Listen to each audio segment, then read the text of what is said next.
tema que está en discusión es el Ministerio de Justicia. El presidente de la República prometió mandar el proyecto al Parlamento de la creación de este ministerio.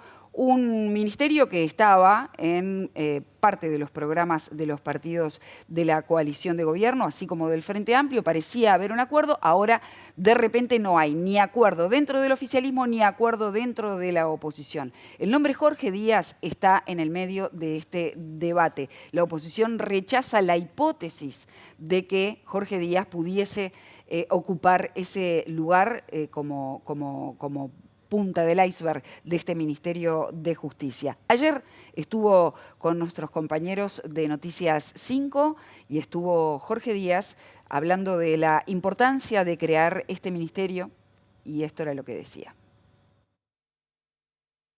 Discutir la necesidad o no de una institución o la funcionalidad de una institución, de un cambio institucional de esta magnitud, poniendo como pretexto un nombre, es nada más que un pretexto. En primer lugar, porque no está escrito en ningún lado que si se crea el Ministerio de Justicia, Jorge Díaz vaya a ser el ministro. Esa es la primera cosa.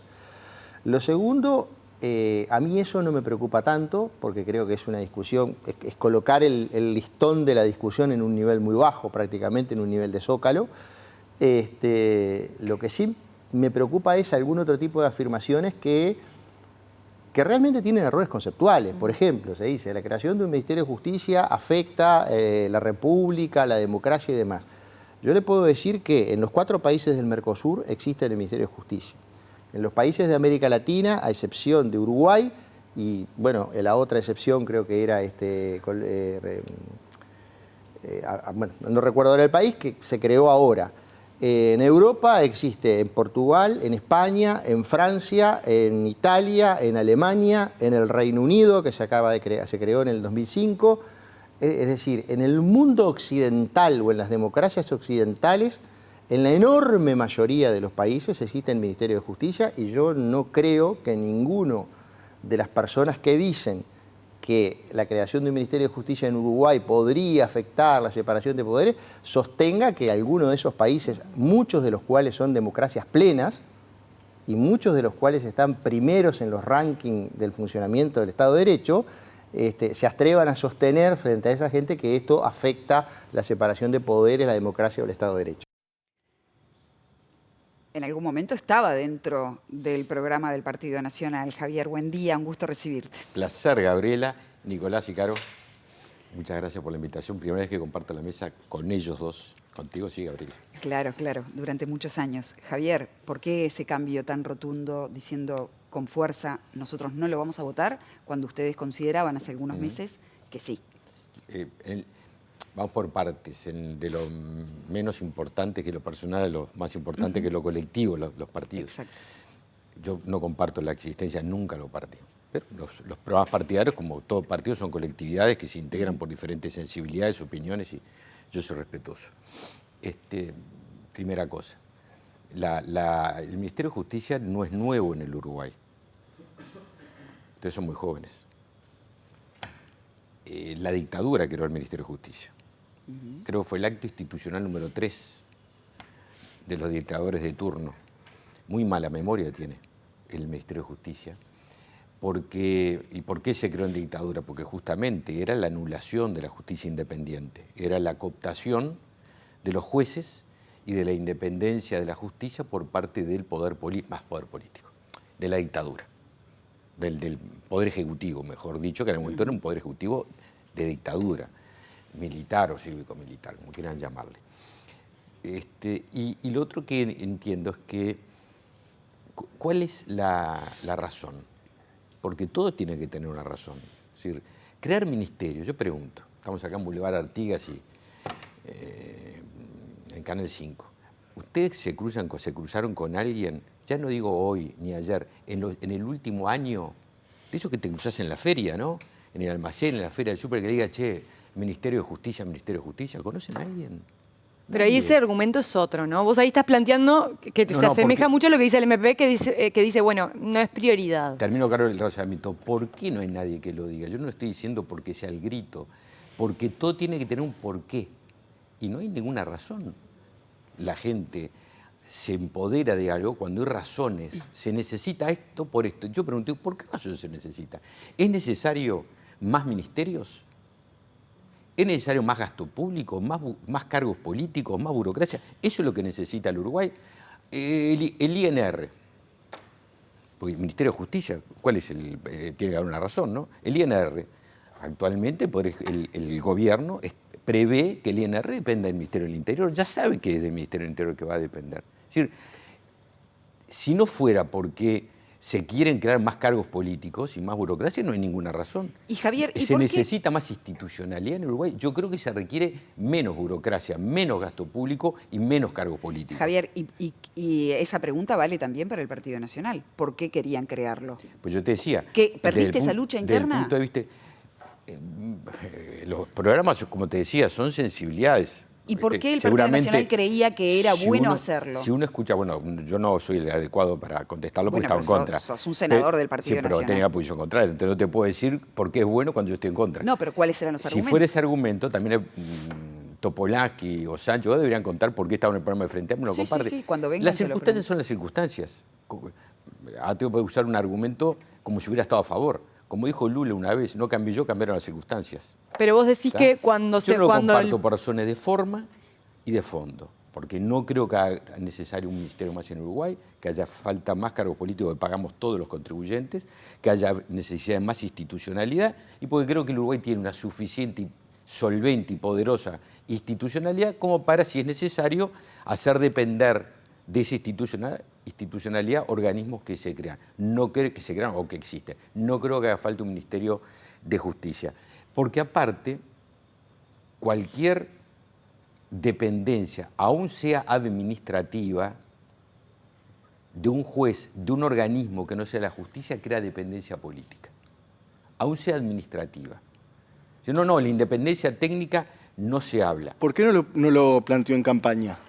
Esto que está diciendo. Nico, yo te estoy diciendo que cuando hay partidos políticos no son unipersonales.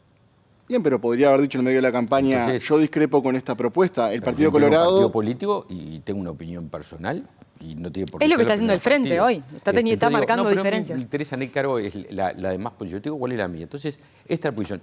Pero también es verdad, Nicolás, Caro y Gabriela, que hay dirigentes políticos que, aparte de ser dirigentes políticos, son especialistas en la materia. Y no son de mi partido. Por ejemplo, Andrés Ojeda, que es penalista.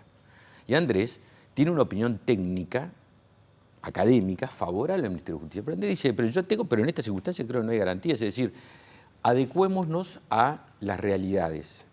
No son inmutables las realidades, por suerte, ¿no? Cambian, son artesanías que con respecto a eso, vamos moldeando. ¿Tú crees que cambiaron las circunstancias desde que Álvaro Delgado lo presentó en su programa al día de hoy, que lo presenta el gobierno actual? Esto no es un tema puntual, hay una cadencia.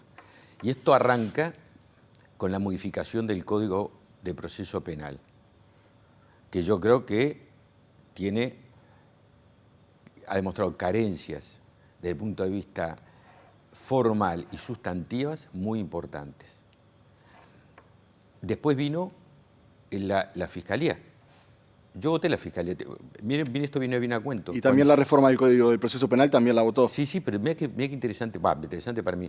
Yo tenía la duda en aquel momento, era senador, de si la Fiscalía debía ser un organismo unipersonal o colectivo o colegiado. Se planteaba un triunvirato. Sí, se planteaba. Yo tenía una opinión primaria de triunvirato y cometí un error, ceder a apoyar la Fiscalía unipersonal.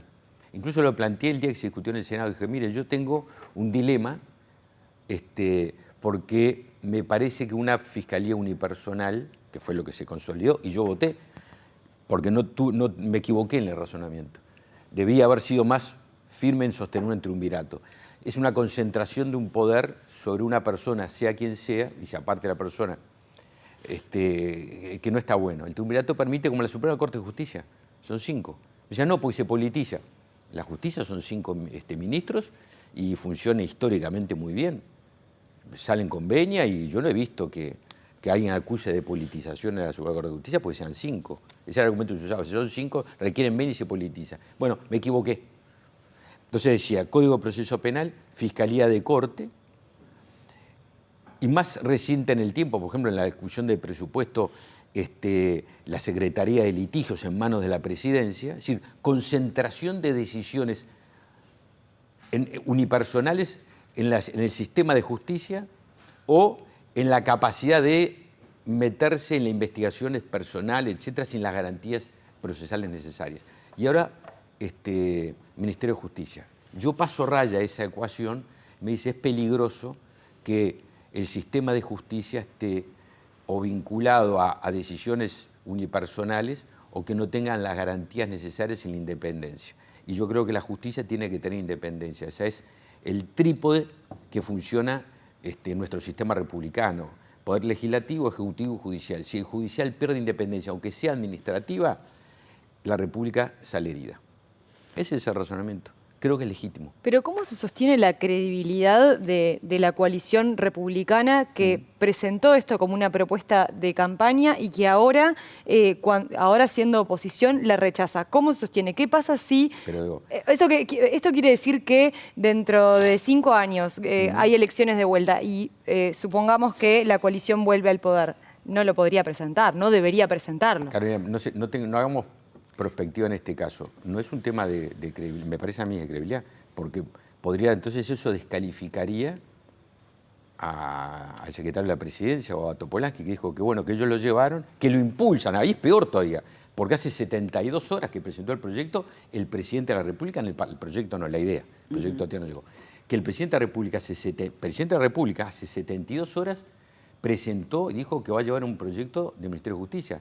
Y a las menos de 24 horas su propio sector político le dijo que no. Entonces, si hay credibilidad, lo que está afectando... Pero el argumento ahí es una cuestión de oportunidad, ¿no? Lo que dicen es, en este momento hay otras cuestiones prioritarias. Y yo te dije, las circunstancias cambian. ¿Cuál es la diferencia con lo que estoy diciendo yo? Así que hay una cuestión de fondo... ¿El argumento vale para uno o no vale para mí?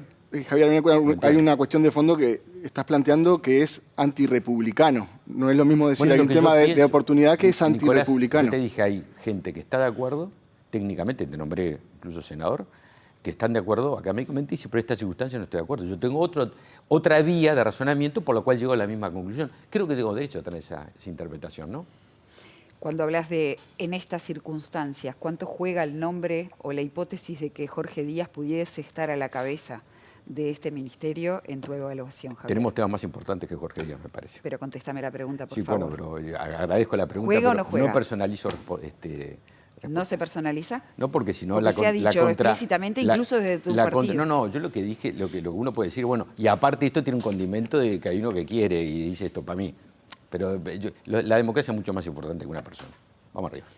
Te cambio de tema brevemente, claro. Ya vamos a hablar de otros temas que también son de interés, pero hace unos días, bueno, y con respecto a la situación, a la guerra que se está viviendo en Medio Oriente, planteaste la necesidad o quizá la idea de que el Hércules fuera a buscar a los compatriotas que quedaron varados allá. ¿De qué manera se podría ejecutar esa idea cuando tenés hoy el cielo cerrado? Ya lo hicimos. Con cielo cerrado.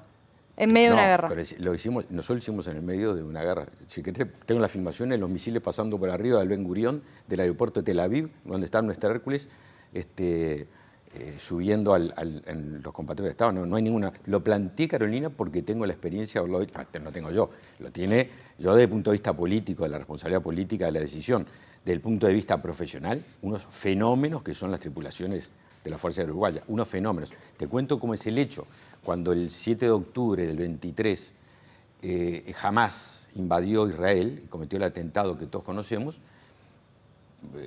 pocos días después, una semana o 10 días después, empezamos a recibir, empezamos enseguida, 7 o 10 días después fue que viajó el Hércules, empezamos a recibir consultas porque, entre otras cosas, había delegaciones, había una delegación de un liceo, un colegio que estaba allí, que eran 90 gurises de la colectividad judía que estaban haciendo programas de intercambio, y después otras solicitudes. Yo hablé con el presidente de la República, que tenemos esto, me dijo, ¿tenemos posibilidades? Sí, claro, hablé con la Fuerza Aérea primero, digo, ¿tenemos posibilidades? Está el Hércules para ir. Y diseñamos un puente aéreo. El puente aéreo era, se salía de Montevideo, hacíamos base en Madrid, el Hércules hacía base en Madrid, y hacemos un puente aéreo Tel Aviv, Madrid, Tel Aviv, Tel Aviv, Madrid. Y fue exitoso. Me acuerdo que había filmaciones, mandaba, pasaban los misiles. Claro, ¿qué pasaba? El espacio aéreo se cerraba y se abría en circunstancias, no es que entramos, voy, no es así, obviamente, tiene que haber condiciones de seguridad. Como se hacía base en Madrid, las tripulaciones estaban en contacto, nuestra embajada, de consulados, autoridades aeronáuticas, se abría el espacio aéreo en circunstancias temporales y ahí se metían. Hubo una vez que se fueron, tengo las filmaciones, eran brutales, ¿no? Bueno, andaban los muchachos, los tripulantes. Vamos, hay que Pero irse. son distintas las condiciones, Claro. ¿no? Porque vos hoy tenés una guerra No, con pero- Irán, que Irán está atacando, llegaron Claro, pero misiles obviamente, a Carolina, Israel. En aquel momento también. Lo que estoy diciendo es, y lo dije públicamente, con las condiciones de seguridad necesarias. El lunes se está hablando que se iba a empezar a abrir con limitaciones el espacio aéreo para líneas comerciales en forma limitada. Obviamente estoy planteando. Lo que digo es, a ver, lo planteé como una experiencia que puede servir. Ayer yo recibí llamados de uruguayos que están allá, de familiares que están preocupados.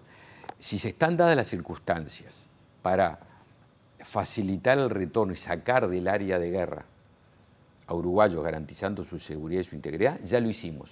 Tienen que estar dadas las circunstancias. ¿Tenemos el recurso? Tenemos el recurso. ¿Tenemos las tripulaciones? Excelentes. Ya tenemos la experiencia porque lo hicimos. Estemos atentos. Si se dan las circunstancias, me acuerdo que en aquel momento sacamos del área de, bueno, ahora hay una guerra, ¿no? Con la extensión, como decías tú, es mucho mayor, pero sacamos 155 personas, la mayoría uruguayos. Me acuerdo en aquel momento España se comunicó con nosotros y nos pidió a ver si podemos también sacar ciudadanos españoles, cosa que hicimos, ciudadanos peruanos, fueron 155, la inmensa mayoría eran compatriotas, ¿no? Gurises muy jóvenes en aquel momento. Nada, yo planteé como una idea. Javier, ¿y te parece Sí, que en un sí. cielo que está atravesado por misiles, bombas, en fin, que es más seguro viajar por ese cielo que estar en un refugio? No, Gabriel, a ver, ni tú, ni En yo, ni cuanto- nadie somos por eso. especialistas. Lo que, si ustedes me escucharon a mí, yo dije, dadas las condiciones de seguridad, Claro, pero cuando las condiciones de seguridad no las sabemos ni tú ni yo. Por decir, eso. En aquel momento también lo hicimos. Hacemos base allí, se abría el espacio aéreo, decía, pueden venir, no hubo ningún inconveniente. Pues si no se puede, no se puede. ¿Y crees que el Ministerio no está evaluando esa posibilidad? No, yo estoy para ayudar. Ah. Simplemente me parece que sería un egoísmo, dadas las circunstancias, no colaborar con una experiencia que fue muy similar, que se hizo bien y que protegió la vida de muchas personas. Javier, te Entre cambio- muchos gurises, ¿no? Digo, está la experiencia ahí. Yo no digo, vaya, está la experiencia para trabajar.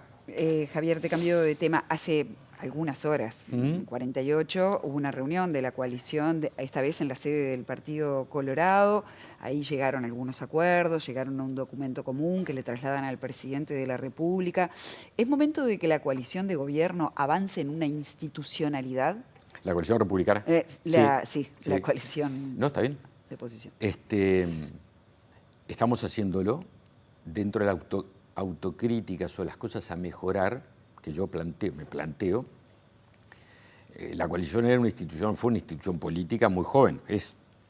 Fíjate tú que gobernó 5 años y este es el 6º año de la coalición, viene a ser, frente a partidos que tenemos casi 200, Nacional y Colorado 190 este año. Entonces, se le decía, y con razón, yo creo que se requería más institucionalidad, más trabajar en la misma mesa, y empezamos a hacerlo. Lo hicimos el año pasado, fíjate tú. Yo presido la agrupación parlamentaria del Partido Nacional, ¿no? Que lo integran todos los senadores y diputados. A nivel del Parlamento instalamos a mitad de año la coordinación parlamentaria de la coalición. Hoy en día te diría que es difícil, que haya una decisión de las importantes, no una decisión menor, pero una decisión importante parlamentaria que no se analice en la coordinación parlamentaria de la coalición. Lo que no quiere decir que se llegue a acuerdos, porque el lavado de activos, por ejemplo, es un caso... Pero eso es lo bueno, Gabriela, porque las coaliciones son encuentros de partidos. Si no seremos un partido único, no hace falta una coalición. Como las coaliciones le integran diferentes partidos, con sus diferentes historias y matices, lo que permite la coordinación es no juntarnos para ponernos de acuerdo, porque cuando uno está de acuerdo lo resuelve en 10 segundos. También para acordar las disidencias, porque las puede haber, tú acabas de decir una. ¿Y cuál es el problema? Ninguno. Porque como somos partidos diferentes, tenemos muchos valores comunes y te podemos tener sintonías, sensibilidades en algunos temas diferentes. Puedes decir, yo voy por acá, voy por allá. Perfecto, todo bien, no hay ningún drama. Pero eso no le quita unidad. En mi casa somos 5 y unanimidades son pocas. Cuando te hablaba de la institucionalidad, te hablo de una arquitectura que asegure poder a nivel parlamentario. Bueno, hicimos la coordinación parlamentaria, perdón, Gabriela, Sí, me quedé corto en Adelante. análisis. Le agregamos a final de año, que fue lo que viste tú hoy, lo que ven ustedes hace 48 horas, la coordinación política, porque no todo termina en el Parlamento. Los partidos tienen, hay parlamentarios, hay intendentes, hay alcaldes, concejales, los militantes, lo que quieras. Entonces, parlamentaria una, la política, que es las autoridades partidarias, vamos a empezar a trabajar en una coordinación de equipos técnicos, que no es necesariamente, por esto mismo que hablamos recién, no es necesariamente, a ver, vamos a agarrar toda la lista de proyectos de ley que hay que discutir la semana que viene en el Parlamento, no es necesariamente la coyuntura. Puede serlo en algún tema, pero ahí la coordinación parlamentaria se encargará. Pero con visión de futuro mediano, ¿no? O sea, a ver, ¿cuáles son los temas que tiene el Uruguay que sí o sí tenemos que encarar? No necesariamente son de ahora, pueden venir hace muchos años. Yo te doy un tema, el desafío demográfico que tenemos en Uruguay. Uruguay tiene una curva demográfica, iba a decir peligrosísima, pero eso, es decir, muy... Sí, en barranca abajo. En barranca abajo. Sí. Dramática desde el punto de vista de la nación, así. Y el país tiene otro problema y es el país no crece. No crece hace 15 años o 20 años, es decir, 1%. Bueno, crece, pero no las tasas proyectadas. Por eso, 1%, 1,5%. Pero menos va a crecer con esta curva demográfica. Entonces, por ejemplo, ya lo estuvimos peloteando, ¿no? Podemos empezar a trabajar en tono de coalición con equipos técnicos que analicen con proyección 2029, porque estas cosas llevan tiempo, en estos temas, en estos u otros temas que requieran respuestas, porque acá tenemos un desafío nación. Tema seguridad lo estamos analizando, ahí va a haber otras instancias seguramente parlamentarias, pero es decir, empezamos coordinación parlamentaria, coordinación política, coordinación de equipos técnicos. Eso es una arquitectura institucional que creo que agrega, pueden surgir otras cosas. Nico. Hay encuestas, han salido varias encuestas por estos días sobre la gestión del gobierno y la imagen del presidente. Y la oposición ha remarcado que la imagen del presidente, la simpatía que genera es baja. Sin embargo, una encuesta de Factum de diciembre que consultaba quién está actuando mejor, si la oposición o el gobierno, el 26% decía el gobierno y solo el 13% la oposición, que está actuando mejor la oposición. ¿A qué responde eso? ¿Por qué la oposición, tan poca gente, digamos, en términos de opinión pública, opina que la oposición está actuando mejor que el gobierno? ¿Qué cosas llevan a ese resultado? ¿Quién gobierna? El presidente Orsi. El gobierno. Sí. Entonces, ¿cómo podés comparar? Digo, no tú. A mí me llamó la atención a algunos analistas. Lo escribí el sábado pasado o el domingo pasado en una columna en el diario El País. Me llama la atención ese análisis que surge ahora de algunos analistas que ante el derrumbe, es la realidad, ¿no? De la aprobación del gobierno, dice, no, el gobierno está horrible, pero mire que la oposición también, ¿eh? No, pero mire que el gobierno gobierna el gobierno, no gobierna la oposición. No me pongo un argumento al lado para tratar de atenuar, así lo dije en el COSI, creo que es así, para atenuar las circunstancias que tiene el gobierno. Yo nunca había visto que se analizara la aprobación de la oposición, porque el que gobierna es el Poder Ejecutivo, es el Frente Amplio. Bueno, pero hay una opinión sobre cómo es el trabajo que está desempeñando la oposición. Yo nunca había visto. Es como, no le das importancia a eso. La oposición tiene un rol, ¿no? ¿Qué se compara en la vida? Cosas equivalentes. Comparar la aprobación del gobierno con la oposición cuando que gobierna es el Poder Ejecutivo como comparar gofio con chancleta. Tiene que ver. Y si separamos esa comparación. El que causa efectos es el gobierno, el Poder Ejecutivo. No, Javier. La oposición podrá tener sus circunstancias, pero el que genera efectos, el que tiene la responsabilidad de gobernar. Entonces, cuénteme, porque toda la vida, ustedes, todos nosotros, llevamos mucho tiempo analizando o viendo encuestas. Yo nunca había visto, o lo había visto circunstancialmente, pero no, esto está mal. Usted cuénteme cómo viene el gobierno, porque el que causa efectos, el que genera consecuencias en las decisiones de todos los días, es el gobierno. ¿Y cuál es mi impresión? Porque saquemos los números. Permitime un paréntesis, Javier, por favor. Dale, Gabriela. Yo creo que hay dos situaciones. Una es que digas la responsabilidad de gobernar es del gobierno. Entonces ahí- es un punto claro. Ahora, No, claro, no pero podés desestimar yo el no papel de la oposición en decisiones que se terminan tomando incluso a veces, ¿no? Gabriela, que tienen que ver yo con la no negociación. desestimo. Lo que me parece que mezclar Goff y chancleta es querer comparar aprobación de gobierno con aprobación de oposición. Porque gobierna el gobierno. Está bien. Y sobre el tema de Es como fondo, decir, que mire, es la el aprobación gobierno de tiene esta la aprobación, ciudadanía. pero mire que los jueces de fútbol actúan mal. ¿Y qué tiene que ver? Pero el mensaje de fondo Pero no ahí es es... sobre el tema de es el fondo otro que cuadro. pensás. Sobre- Claro. Ahora voy al tema de fondo. ¿Por qué la desaprobación de gobierno? Y yo te voy a decir cuál es mi impresión. No es objetiva, vamos, ¿no? Bueno. Yo creo que el gobierno se desconectó de la realidad. Es como un enchufas, es así, está la realidad acá y el gobierno desconectó de la realidad. Si uno evalúa, mira los intereses del gobierno, no tiene nada que ver con los intereses que yo escucho todos los días, que los domingos cuando voy a la feria hablo con los feriantes y con la gente. Me lleva mucho tiempo ir a la feria porque charlo. Hace 28 años que voy a la feria todos los domingos. ¿A qué feria va? A la que está en Carlos Berg, porque cambia cada 2 o 3 años, ¿no? Carlos Berg y Sarmiento, por decirlo, ahora está ubicada allí. Arací, Pancho, el feriante, falleció hace 2 años, después de 27 años. Artarasí, que está comandando el puesto. Pero charlo con los feriantes, con Leo, que es el quesero. Y la verdad que yo no escuché que ahí me compartan, saco el tema de ellos, no es con nombre propio, la gente que uno charla o en el supermercado donde voy, en casa, las compras y la cocina es mía. Rosana se encarga de otra parte de la alimentación de la casa más importante. ¿Y qué le dice la gente? Y yo no he visto que los intereses que tiene el gobierno sean los intereses que salen allí. Acá hay 2 temas en Uruguay. 2. Seguridad y economía. ¿Qué es economía? Empleo. Básicamente, ¿no? De eso sí veo que todos los días la gente, allí, en todo lugar donde nos movemos todos, dice, vos, Javier, es imposible esto. Robaron esto, robaron allá, esto, lo otro. Vamos un año de gobierno y el gobierno no tiene plan de seguridad. Es como una panadería que no hay harina. Javier, Es ustedes decir, tenían un plan ¿cómo? y la gente no lo pero votó. no me compares, Gabriela. No, pero me hagas pará, interés, porque Javier, estamos hablando del pero gobierno. Pues la elección pasó hace un año y la está bien, responsabilidad...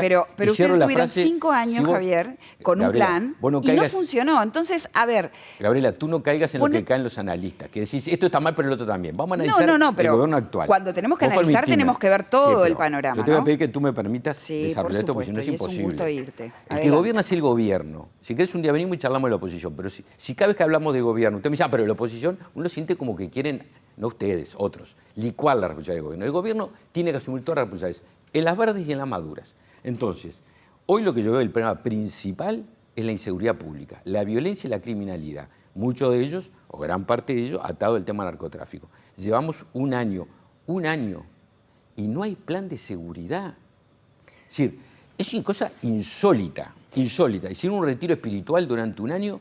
Es decir, son 60 meses, te comiste 12 meses, la quinta parte del gobierno, y todavía no tenés un plan. ¿Pero implica que no Primera se cosa. actuó? Segunda cosa, no se actuó, está claro que no se actuó.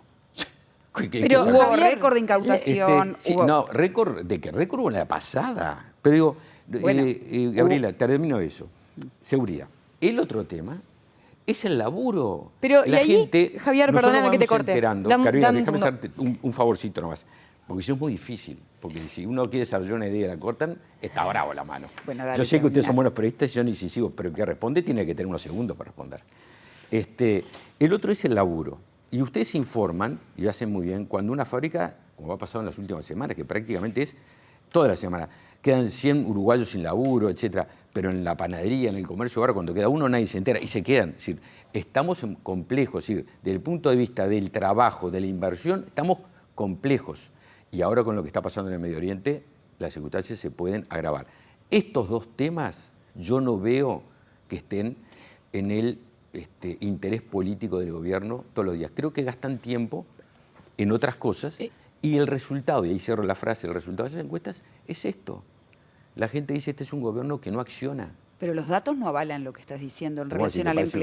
empleo. ¿Te parece? ¿Cómo que no? No, Bueno, 26.000 puestos más en 2025. Sí, claro. ¿Y qué más? Y reducción. ¿De qué? Crecimiento del salario real. Crecimiento del salario crecimiento del real. salario real, Carolina, es producto de las pautas salariales del gobierno de la calle Pau, uno de las mesas de Consejo de Salario no terminaron todavía. El aumento del salario real, te agradezco enormemente la pregunta, del 2025 es fruto de los consejos de salario, de las pautas salariales del gobierno de la calle Pau, porque incluso todavía no terminaron las mesas de Consejo de Salario. Y a mí me parece notable que hayan aumentado. Y habla de que la herencia realmente fue buena, ¿no? Porque si tú tomas las pautas salariales del gobierno de la coalición y esas pautas salariales dicen que aumentó en el 2025, todo aquello, el discurso de la herencia no sé cuánto, me parece bien que el presidente Orsi haya señalado eso, y es un reconocimiento al trabajo del gobierno, de Pablo Mieres en este caso como ministro de Trabajo, y de todo el equipo que estuvo allí, ¿no? Pero venga de donde venga, y con esto tenemos que cerrar porque ya tenemos que ir a tanda. Venga de donde venga si fue buena herencia, mala herencia, el dato está. Entonces no se condice con lo que tú recoges de la feria cuando te dicen falta laburo, no hay laburo, que era lo que decías. Claro, pero ¿cómo se conjuga el dato con lo que recoges? Estamos en temas diferentes. Estamos hablando de salario real. El salario real puede aumentar cuando hay 10 empleados o 100. Una cosa es el salario, otra es la cantidad de empleos. 26.000 puestos nuevos. Son cosas diferentes. A ver, no hagamos competencia. Después de plena pandemia y sequía en el gobierno anterior, 115.000 puestos de trabajo más. ¿Te parece poco? Pero Carolina, pero no es el punto. No es el punto es que se están... Ese punto que tú me estás planteando. Claro, pero el punto al que yo voy no es que se están perdiendo puestos de trabajo. Están aumentando y aumenta el salario. No, Carolina, las tasas de desempleo están aumentando, salieron ayer, están aumentando. Pero, a ver... Vos decís de datos que no están cerrados. Ese es el dato enero, un puesto de trabajo más, hay que aplaudir. 2, 10.000, lo que sean. Lo que uno ve es que están sucediendo cosas que van en contra de la inversión y la creación de empleo. Si tú aumentás la carga impositiva, si tú avisás, crees que hay que a las empresas cogestionarle, el Estado que les cogestiona a las empresas, tienen que avisar un mes antes de los despidos, el empresario dice yo me voy. ¿Y qué es lo que está pasando? Uruguay dejó de ser el país aquel bendito de América, ya no Uruguay. Ahora Paraguay, así se está yendo. Argentina está saliendo de las crisis, bueno, Brasil sabemos lo que es. Uruguay, desgraciadamente, aquella diferencial que tiene ahí es lamentablemente de institucionalidad fuerte, garantía, etcétera, ya no es así. Pero se van por eso. Hacen así y empiezan a irse. Hay mercados que son más tentadores que el mercado... ¿A qué costo? Bueno, si se van es porque no se van porque se martillan los dedos, se van porque les va mejor. Flexibilización laboral, violación de algunos derechos laborales. Hay curva de inversiones que se están yendo en la región para países que antes no se iban. Y el que se va, si hay algo que es frío como una hoja de cuchillo, es el capital. Nadie se va para que le vaya mal. No hay ningún empresario que se va a otro lugar porque quiero que me vaya mal y tengo que ir a Paraguay. Se van porque sacan cuenta. Bueno, porque hay derechos laborales más débiles también. U otros lugares. Yo te digo lo que pasa, lo que está pasando es eso. Pero ¿qué debiera y esto ser no se Uruguay, resuelve en una entonces, asamblea Javier? gremial. Tiene que venir inversiones. Nosotros necesitamos creación de empleo.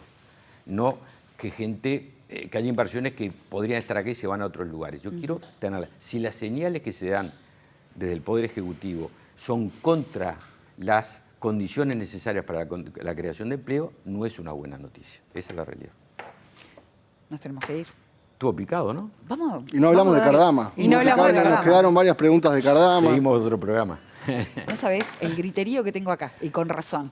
Nos vamos a una breve pausa. Gracias, Gabriel. A ustedes, buena jornada, buena semana.